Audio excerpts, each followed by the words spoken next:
नमस्कार, बहुत स्वागत है आपका बड़ी खबर में और मैं हूं आपके साथ चेतन पाठक। इस बुलेटिन में हम बात करेंगे दिन की 4 बड़ी खबरों की। पहली खबर पानीपत से है, जहां विधानसभा चुनाव को लेकर बीजेपी समालखा में शक्ति केंद्र प्रमुखों के लिए शक्ति केंद्र प्रमुख संगम नाम से कार्यशाला का आयोजन किया गया। दूसरी खबर यमुनानगर से है, जहां 2 अप्रैल को विपक्ष आपके समक्ष कार्यक्रम का आयोजन होगा। इसी को लेकर 2 दिन तक प्रदेश कांग्रेस अध्यक्ष उदय भान और राज्यसभा सांसद दीपेंद्र हुड्डा यमुनानगर दौरे पर रहे। तीसरी बड़ी खबर रेवाड़ी से है, जहां बवाल मंडल के गांव बोलनी में एक परिवार के 3 बच्चे आग में झुलस कर जल गए, जबकि पति पत्नी की हालत गंभीर है। और चौथी खबर झज्जर से है, जहां बेमौसम बरसात से 2 से 3 हजार एकड़ फसल बर्बाद हो गई। तो ये 4 बड़ी खबर जिसके बारे में आज हम बात करने वाले हैं। पहली बड़ी खबर 2024 की चुनाव तैयारियों में बीजेपी जुट गई है और समालखा में शक्ति केंद्र प्रमुख संगम का पार्टी ने आयोजन किया है। दूसरी खबर विपक्ष आपके समक्ष कार्यक्रम का आयोजन यहां पर किया जाएगा। 2 अप्रैल को यमुनानगर में यह कार्यक्रम होगा। तीसरी खबर घरेलू कलह की वजह से परिवार ने घर में आग लगा ली, इसमें 3 बच्चों की झुलसकर मौत हो गई और पति पत्नी घायल बताए जा रहे हैं। चौथी खबर बेमौसम बरसात से फसल बर्बाद होने के कारण किसान बेहद परेशान नजर आ रहे हैं। तो ये 4 बड़ी खबरें।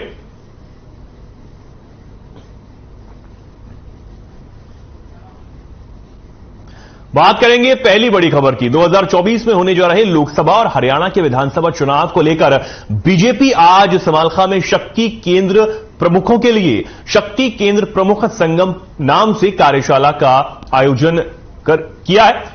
कार्यक्रम समालखा के पट्टी कल्याण स्थित सेवा साधन केंद्र में हुआ। कार्यक्रम में प्रदेश बीजेपी के तमाम बड़े नेता शामिल हुए। वहीं बीजेपी के प्रदेश अध्यक्ष ओम प्रकाश धनखड़ का कहना है कि 2024 विधानसभा चुनाव मजबूती से लड़ने के लिए बीजेपी 4 लाख पन्ना प्रमुखों को तैयार करेगी और इसके लिए तैयारी शुरू भी कर दी गई है।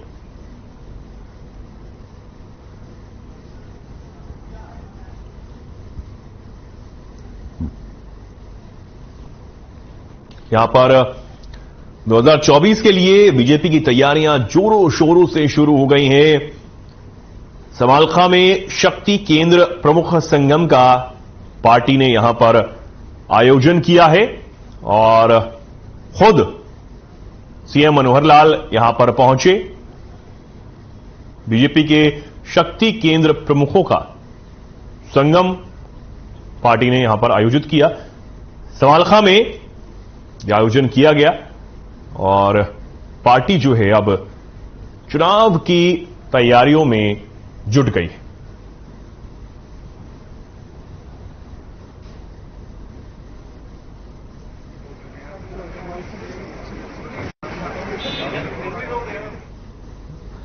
तो अब 2024 में होने वाले हरियाणा विधानसभा चुनाव, साथ ही साथ जो लोकसभा चुनाव है उसकी तैयारियों में बीजेपी पूरी तरीके से जुट गई है और अब समालखा में शक्ति केंद्र प्रमुख संगम का पार्टी ने यहां पर आयोजन किया, जिसमें प्रदेश बीजेपी के तमाम नेता शामिल हुए। खुद मुख्यमंत्री मनोहर लाल यहां पहुंचे और इस आयोजन को यहां पर उन्होंने सफल बनाया। दूसरी बड़ी खबर की बात करेंगे। यमुनानगर में 2 अप्रैल को विपक्ष आपके समक्ष कार्यक्रम होने वाला है। इसी को लेकर 2 दिनों तक प्रदेश कांग्रेस अध्यक्ष उदय भान दौरे पर रहे। वहीं हरियाणा के एकमात्र विपक्षी सांसद दीपेंद्र हुड्डा भी यमुनानगर के 2 दिवसीय दौरे पर रहे। कांग्रेस के वरिष्ठ नेता रमन त्यागी के निवास पर मीडिया से बातचीत करते हुए सांसद दीपेंद्र हुड्डा ने कहा, हाथ से हाथ जोड़ो कार्यक्रम का 14 अप्रैल को सोनीपत में समापन किया जाएगा। वहीं विपक्ष आपके समक्ष कार्यक्रम भी चलाया जा रहा है। उन्होंने कहा कि जब सरकार लोगों की आवाज को लाठी से दबाने का प्रयास करती है तो विपक्ष की जिम्मेदारी बनती है कि वो उनके मुद्दों को लेकर आए। इसी को लेकर विपक्ष आपके समक्ष का कार्यक्रम रखा गया है। वहीं दीपेंद्र हुड्डा ने कहा कि कांग्रेस में कोई गुटबाजी नहीं है, गुटबाजी है तो वो बीजेपी में है। आदमपुर उपचुनाव में राव इंद्रजीत कृष्ण पवार गुज्जर नहीं आए। अरविंद शर्मा मनीष ग्रोवर पर आरोप लगा रहे हैं। जेजेपी बीजेपी सरकार में खींचतानी महकमों को लेकर है। उन्होंने कहा कि बीजेपी में गुटबाजी है।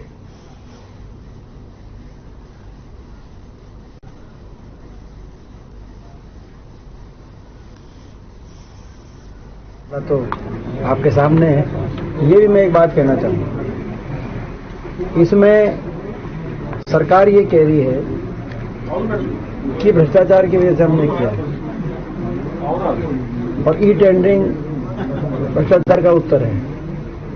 ये भ्रष्टाचार को केंद्रीकरण करने का इन्होंने किया है। ई टेंडरिंग को जो पिछले समय जब सरपंचों का चुनाव नहीं हुआ था, इतने समय से काम चल रहा था, तो ई टेंडरिंग से पहले तो काम नहीं करा रहे थे, और जो काम करा रहे थे वो अधिकारी और ठेकेदार मिलके, आपके पास हम रिपोर्ट लेके आए, वो जो एक पूरा रिकॉर्ड लेके आएंगे।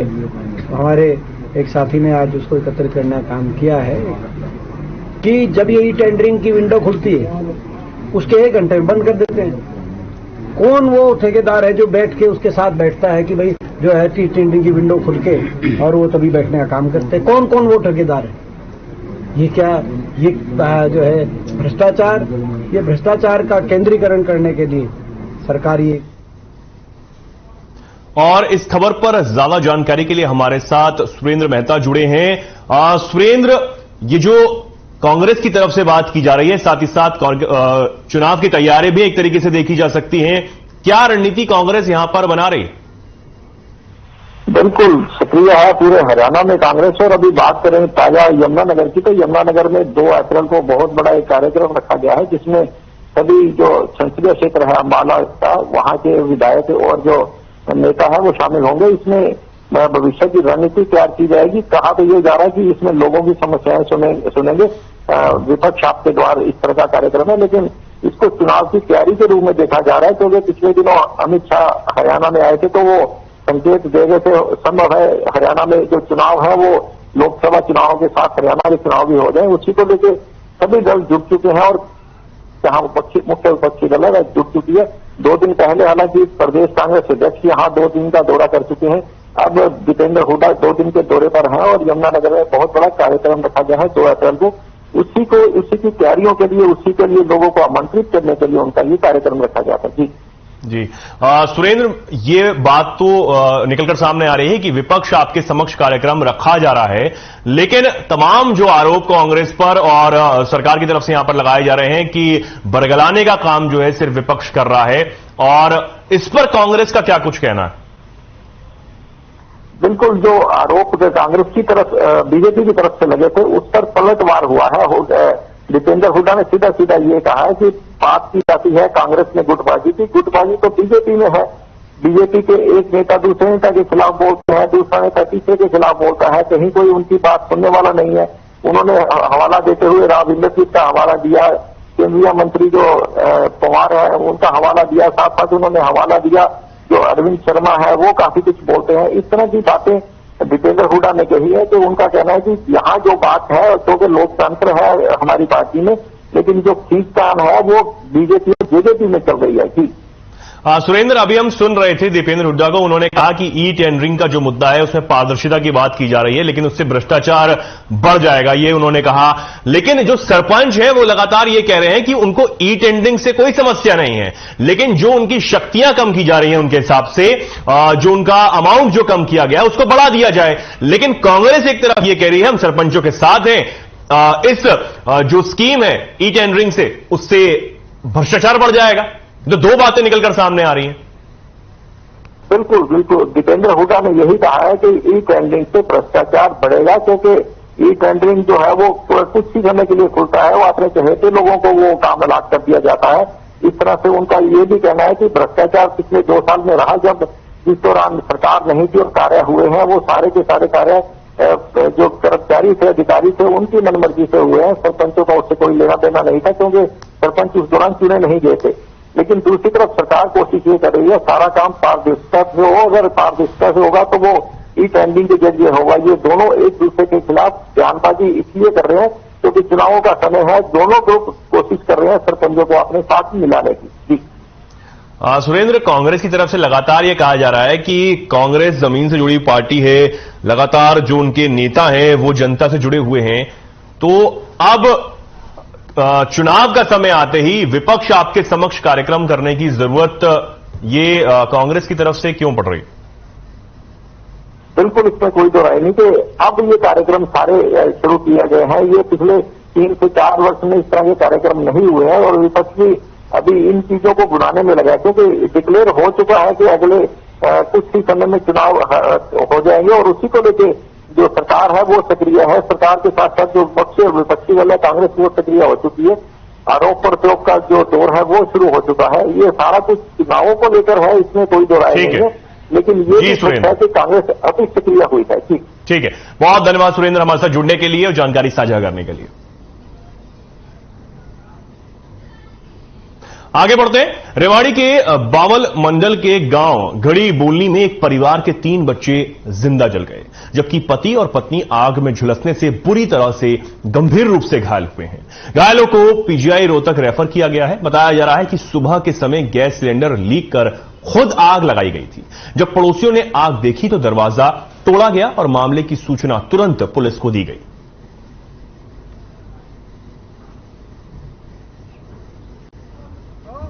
पड़ोसी है साहब मेरा, तो पड़ोसी के नाते वो उसका बड़ा भाई आया, भाई दरवाजे बजाए, भाई देखे धुआं सी निकल रही घर में। हम और वो उसका लड़का यहाँ से छत से कूद के दरवाजा तोड़ा, अंदर वाला दरवाजा बंद था, अंदर वाला दरवाजा तोड़ा। अंदर से जाके जब सब कुछ बिल्कुल धुआंधार हो रहा था तो हमारा भी जी घबरा गया। तो जैसे हमने देखा कि अंदर कुछ जलने की बदबू भी आ रही थी और सिलेंडर थे 2 सिलेंडर भी, गैस खुली थी उनकी ओपन।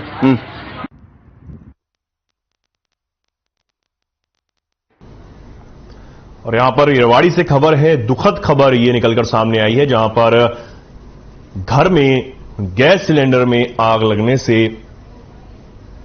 3 बच्चों की जलकर मौत हो गई और पति पत्नी गंभीर रूप से घायल बताए जा रहे हैं, जिनका इलाज अस्पताल में जारी है। पड़ोसियों ने किसी तरह दरवाजे को तोड़कर सभी को बाहर निकाला, लेकिन 3 बच्चों को बचाया नहीं जा सका। हालांकि जो पति पत्नी हैं, दंपत्ति हैं, वो घायल हैं, उनका इलाज अस्पताल में किया जा रहा है। रेवाड़ी से यह खबर है।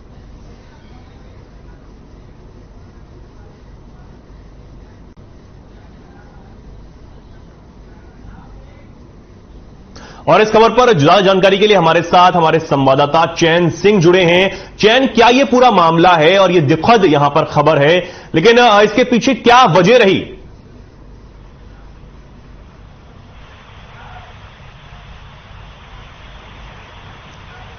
चैन, ठीक है, दोबारा चैन से संपर्क करने का हम प्रयास करेंगे।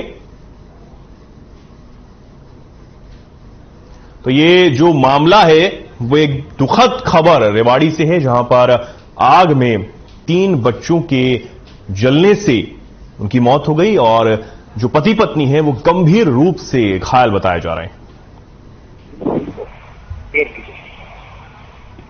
ठीक है, तो चैन हमारे साथ दोबारा जुड़ गए हैं। चैन, क्या ये पूरा मामला है, दुखद खबर है कि निकलकर सामने आ रही है रेवाड़ी से, बताया जा रहा है कि खुद आग यहां पर लगाई गई थी, क्या ये पूरा मामला है, बताइए।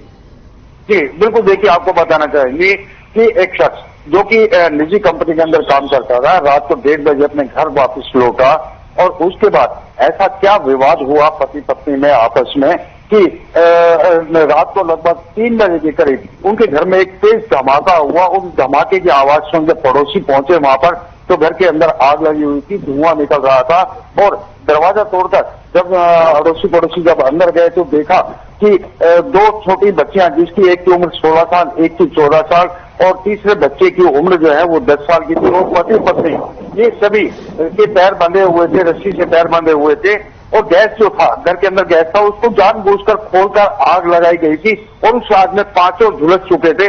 अड़ोसी पड़ोसियों ने तुरंत पहले तो ट्रॉमा सेंटर में फोन किया, लेकिन एम्बुलेंस समय पर नहीं पहुंची तो निजी वाहनों के द्वारा रेवाड़ी के ट्रॉमा सेंटर में यहाँ पर उपचार के लिए भेजा गया। लेकिन हालत गंभीर देखते हुए यहाँ के चिकित्सकों ने उन्हें रोहतक पीजीआई रेफर कर दिया। लेकिन पीजीआई पहुंचते उससे पहले दुखद हादसा हो गया कि 3 छोटे बच्चों की रास्ते के अंदर ही दर्दनाक मौत हो गई, जबकि पति और पत्नी अभी भी जिंदगी और मौत की लड़ाई लड़ रहे हैं। लेकिन कारण क्या रहा, क्यों इस प्रकार से उन्होंने इतना बड़ा कदम उठाया कि 3 बच्चों की जान चली गई और अब खुद भी जिंदगी और मौत की लड़ाई लड़ रहे हैं। पुलिस पूरे मामले की जांच कर रही है। जी चैन, पड़ोसियों का क्या कुछ कहना है, यहां पर पड़ोसियों ने कैसे मदद की, कैसे उन्हें पता लगा? बिल्कुल, देखिए जब हमने पड़ोसियों से बात की तो उन्होंने बताया कि रात को लगभग 1:30 बजे कंपनी से शख्स वापस आता है रोज की तरह और 1 से 1.5 घंटे तक उनके घर की लाइट भी जलती रहती है, लेकिन आसपास में कोई आवाज किसी ने नहीं सुनाई दी। और 2:45 बजे के करीब और एक जोरदार धमाका हुआ। वो धमाका सिलेंडर फटने का था और छत की जो उनके घर की छत की दीवारें थी वो भी सारे उनके अंदर दरारें आ गई। और पड़ोसी जब अंदर गए, दरवाजा तोड़कर जब अंदर घुसे तो हालात देखकर उनके पैरों के नीचे से भी जमीन खिसक गई। पड़ोसियों का कहना है कि अभी तक ये नहीं कहा जा सकता क्योंकि पैसे की कोई कमी नहीं थी, संपन्न परिवार था और आपसी कुछ ना कुछ विवाद जरूर ऐसा घर के अंदर हुआ। क्या बात हुई ये पड़ोसी भी नहीं जानते और पुलिस पूरे मामले की तहकीकात कर रही है, क्योंकि आर्थिक तंगी के कारण से अगर ऐसा होता तो पड़ोसियों को जरूर पता होता। लेकिन पड़ोसियों ने बताया कि अच्छी कंपनी में काम करता रहा यह शख्स और बावजूद उसके इतना बड़ा कदम क्यों उठाया, ये पूरे का पूरा कई सवाल है जिसके ऊपर जो जांच का विषय है और पुलिस गंभीरता से हर एंगल से इसकी जांच कर रही है। अच्छा, इन पड़ोसियों ने कुछ परिवार के बारे में बताया कि कैसा उनका स्वभाव था, मिलने जुलने वाले वो लोग थे या नहीं? बिल्कुल, देखिए जो पड़ोसी थे उन्होंने बताया कि ये जो शख्स था जो घर का मुखिया था, एक निजी कंपनी के अंदर काम करता था और कभी भी अड़ोस पड़ोस में ज्यादा किसी लोगों से मिला नहीं करता था क्योंकि अक्सर इसकी नाइट ड्यूटी होती थी और देर रात जब वापस आता था और उसके बाद सुबह भी घर से देर तक अपने घर में ही रहते थे। सभी बच्चे घर में रहते थे। 2 बच्चियां थी, एक की 16 साल उम्र की, एक की 14 साल उम्र की और जो छोटा बच्चा था वो 10 साल का था। और सभी का जो रवैया था अड़ोसी पड़ोसी के साथ बहुत अच्छा रवैया था। कभी भी उनके घर में इस प्रकार का कोई विवाद नहीं देखा गया, कभी कोई झगड़ा नहीं सुना गया। बावजूद उसके इस प्रकार का कदम क्यों उठाया, ये अपने आप में बहुत बड़ा सवाल है। जैन, पुलिस जो है वो इस वक्त जांच में जुटी होगी। क्या जो दंपत्ति है वो अभी कुछ बोलने की हालत में है? बिल्कुल, देखिए जब पुलिस से जब हमने इस बारे में जानकारी दी, रेवाड़ी जब देर रात को जब ट्रॉमा सेंटर में यहाँ उनको एडमिट कराया गया तो वो दोनों बेहोशी की हालत में थे और कुछ भी बताने की स्थिति में नहीं थे। बताया जा रहा है कि दोनों की जो 60% से ज्यादा जो है वो बर्न हो चुके हैं, पति और पत्नी। और ये भी बताया जा रहा है कि मरने से पहले कुछ जहरीला पदार्थ भी उन लोगों ने खाया हुआ था। अब उन्हें रोहतक पीजीआई रेफर कर दिया गया है और रोहतक में उनका इलाज चल रहा है, लेकिन अभी भी उनकी हालत जो है वो चिंताजनक बनी हुई है। पुलिस का कहना है कि जब तक पति पत्नी का बयान सामने नहीं आ जाएगा तब तक इस बारे में कुछ भी कहना बहुत जल्दबाजी होगी। ठीक है, बहुत धन्यवाद आपका चयन हमारे साथ जुड़ने के लिए और ये जानकारी हम तक पहुंचाने के लिए। बात करेंगे अगली बड़ी खबर की। बेमौसम बरसात, ओलावृष्टि और तेज हवा से झज्जर जिले के कई गांवों की 2-3 हजार एकड़ फसल पूरी तरह बर्बाद हो गई। अन्नदाता पर आसमान से आफत बरस गई। ओलावृष्टि और बरसात के कारण किसानों की गेहूं, सरसों और सब्जियों की फसलों को भारी नुकसान हुआ है। ओलावृष्टि के चलते गेहूं और सरसों की फसल बर्बाद हो गई है और दाने भी झड़कर जमीन पर गिर गए हैं। खेतों में खड़ी तैयार फसल जमीन पर गिर गई है। किसानों ने सरकार से बर्बाद हुई फसलों का मुआवजा देने की मांग की है। ओलावृष्टि हुई, ओलावृष्टि के चलते एक तरफ जहां घरों में जमीन पर सफेद चादर बिछी दिखाई दी, तो वहीं आसमान से गिरी आफत ने किसानों के खेतों में भी जमकर तबाही मचाई। वहीं जब संबंध में झज्जर जिले के डीसी शक्ति सिंह से बात की गई तो उनका कहना था कि किसानों की मांगों को सरकार तक पहुंचाया जाएगा। फिलहाल प्रशासन ओलावृष्टि और बरसात से हुए नुकसान का आकलन कर रहा है।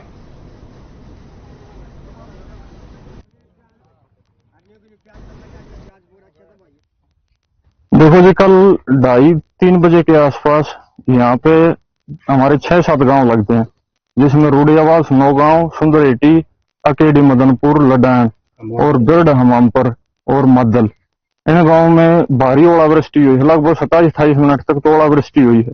उसके बाद बीच में भारी बारिश और तूफान आया, जिसमें लगभग हर एक गांव में 100% फसलें वो नष्ट हो चुकी, जिसमें सरसों थी, गेहूं था और जौ, तीनों फसलें बिल्कुल किसानों की तबाह हो चुकी हैं। और इसका आकलन करना तो जी जमींदार के अनुसार तो नामुमकिन है, क्योंकि टोटली 100% हर एक गांव का रकबा है वो बिल्कुल नष्ट हो चुके हैं।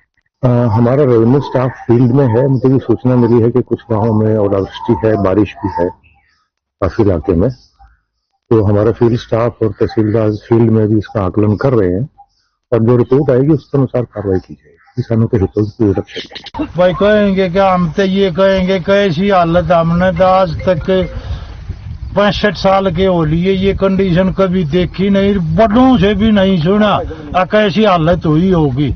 अभी आने वाले समय में तो भाई देखो अभी प्रशासन का क्या कुछ करता है, हमारी तरफ क्या देखता है। बाकी हमारी तो अंधेरी आती है, इंसान खत्म होने के चांस हो रहे। वो जितनी भी फसल थी सभी ओलावृष्टि से बर्बाद हो गई। कितनी जमीन है? जमीन होगी करीबन 2000 एकड़, ज्यादा है, 2000 से ज्यादा है। क्या इससे पहले कभी ऐसा देखा था आपने? पहले जिंदगी नहीं देखा।